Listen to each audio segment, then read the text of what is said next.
So we start with Sefer Chofetz Chaim. We're on page 202, and topic is shifting the blame. Okay. Yet another situation where negative speech may be in order to where one is a victim of false accusation, I'm saying, and wishes to divulge the identity of the real culprit to vindicate himself. Whether or not this is permissible depends on the nature of the crime. Okay, so it's very interesting. Before we continue, it's very interesting scenario. So somebody, right, there was damage done to somebody, to his property, let's say, right? And he said that it was me, but it was not me, right? So he saw me maybe passing his car, and then he saw the scratch. But I actually saw the little boy who scratched with a nail his car, right? So the question is if I'm allowed to say that it was somebody else. Okay, that's the question. So it was not me. If the crime is of the type that would halakhically require to the observer to inform either the victim or others of culprit's identity, he should do so. I mean, if maybe somebody beat up somebody, like some serious crime, basically. If there is no constructive purpose in revealing the culprit identity, other than to vindicate oneself, it would be forbidden for accused to name the culprit. The accused should be declared his innocence and refrain from incriminating anyone else. So, I mean, maybe it's a little boy and parents are very poor. They would not be able to pay anyway the damages. That's it. So, I mean, if he's going to name that boy, right? So besides the hatred, nothing is going to happen from this. Rabbi. Yes. This apply also to, let's say, the boy who actually did it is under 13. Yes. I mean, his parents are responsible, I think.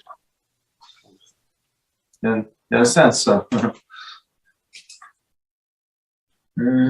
Oh, actually, since you mentioned that, let's say a boy's over 13. Let's say he's 13, 14, right? So now, because let's say he's 6, right? The teacher is going to think, okay, it's not his to blame. Let's say she's going to think it's the parents to blame, right? Let's say. But when he's 13, 14, he's going to think it's him and the parents. So are we supposed to be more stringent at the age of 13 versus the age of 6 in regards to how we speak? Actually, I'm not sure if I remember halakha correctly. So the parents are responsible, I think, for him only until 5 or 6 years old. So after that time is a matter of courtesy. So this is my son. It's not. I'm not obligated to pay, but I wanted to just for the sake of peace. I don't remember the age, but it's very early age, basically. You understand? Mm-hmm. Yeah. A lot of the halachas we have, for example, let's say 5, 6. Let's say he's 8 now, so he's in the middle. Is he considered your brother in mitzvahs? Because a lot of halachas apply only to your brother in mitzvahs. No. He's not obligated to mitzvahs. He's obligated about 0 mitzvahs. You understand? So we have obligation to train him. So when he's going to come in age, when he's going to be 13, like some people, right? Not some secular people, right? Or semi whatever religious people. So they train this boy how to put tefillin. But like the first night, he has obligated to pray with a minyan. The first night, he's obligated to say all of the blessing. He has to say blessing before bed, the Shema before bed. Yeah, you understand? So in order for him not to be like a crazy, like overwhelming experience, we start when he's 5 or 6 years old, when he has some brain, 7, let's say, right? Not such an advanced guy. So 7, but by the time of 13, he's been doing it for 5, 6, 7 years now, like whatever, right? Mm-hmm. So it's fine. It's almost nothing new for him. So technically, let's say the Gomorrah, the Torah was given Has v'Shalom to the people of Sodom and Gomorrah, okay? Where they're very to the line. So let's say 8, 9 years old. He's not considered my brother in mitzvahs. Do I get an avera by speaking Lashon Hara about him or no? They say yes because you can hurt his feelings. You see, in our morning class, we go actually through all of the positive and negative mitzvahs, and today we finish the curses. So 3 curses, I think it's 14 negative and 7 positive, if I remember correct. Maybe I'm mistaken. So I think altogether to 21. Maybe I'm mistaken. You understand? So one of them is not to embarrass somebody. So maybe he didn't get the mitzvah like other ways, but embarrass a person for sure. It doesn't matter how old is he, right? And the problem is this little boy. It's bigger than with a doll. He's 7 feet tall, 400 pounds father who can knock you down, right? So what is the problem? This boy cannot forgive you. He cannot forgive you until he's 13 years old. You understand? Even he said, no problem, forgive me. He has no right to. He cannot acquire things, and he cannot forgive things. So it's a big problem. So now that this person who offended this boy has to wait until he turns 13, right? I don't know, time it, clock it, I don't know what I would keep track of this boy. And when he's 13, he has to come back and ask him forgiveness. That's a big deal. That's a big deal. Adult, okay, you give him, I don't know, the gift.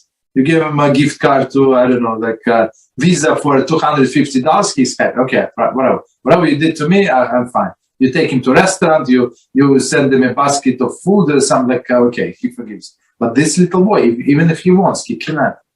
That's the problem. So don't talk bad about children. Okay, so continue. In a situation where only 2 people are possible suspects, which means the denial of the part of one is tantamount to an accusation or against the other, it is permissible to deny the charges provided that the act committed was indeed improper. So basically, even it was you and somebody else standing there, and something happened. So basically, that person did. So that guy, the victim, came to you and he said, "Did you do it?" I said, "I did not do it." The second guy, they ruined it. No, I don't know. I didn't do it. I didn't do it.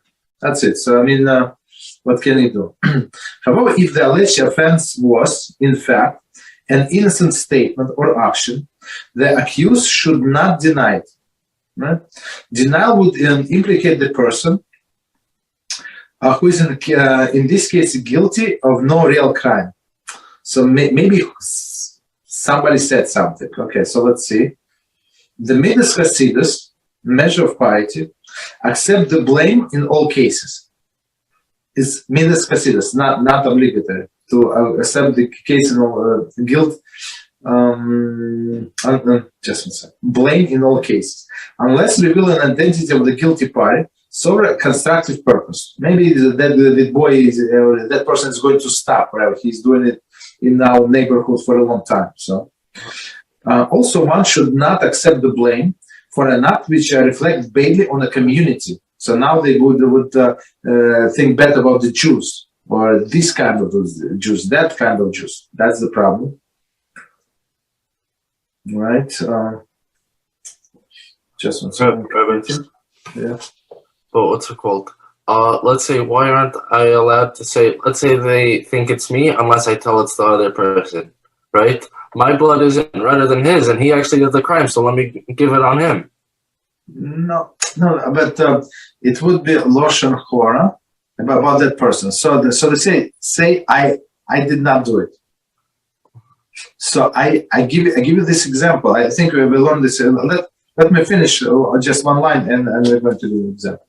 Or on observant Jew. So if there was not some non-Jew and this observant Jew, so you're not allowed to take blame on you. You understand? I mean that they would think bad about the Jews. Observant Jew is in general, right? As it would constitute the Hil Hashem, disgrace of God's name. Okay, so we stop here. So I give you this example. When we just crossed to the land of Israel with Yehoshua, so Moshe died. Yehoshua brought us to the land, and I think it was the city of Ai, I think, or Yericho. I think it's city of Ai. Maybe it's different city. So there was a battle, and they basically we killed everybody and took and Yehoshua said, do not take the idols, right? And the next battle, people died and they lost. The Jews lost. So it's like something wrong. And he was praying to Hashem and said, what's going on? And Hashem said, yeah, one of you took something from the spoils of the war. So, and Yehoshua said, who did it? Tell me who did it. Hashem said, I'm not going to tell you. So Yehoshua has to cast lots, right? On what, from what tribe? So he cast lots. Okay, so he found out which tribe, what family, what sub-family, and then he found out it was this guy Ahab, basically. But Hashem said, I'm not going to tell you.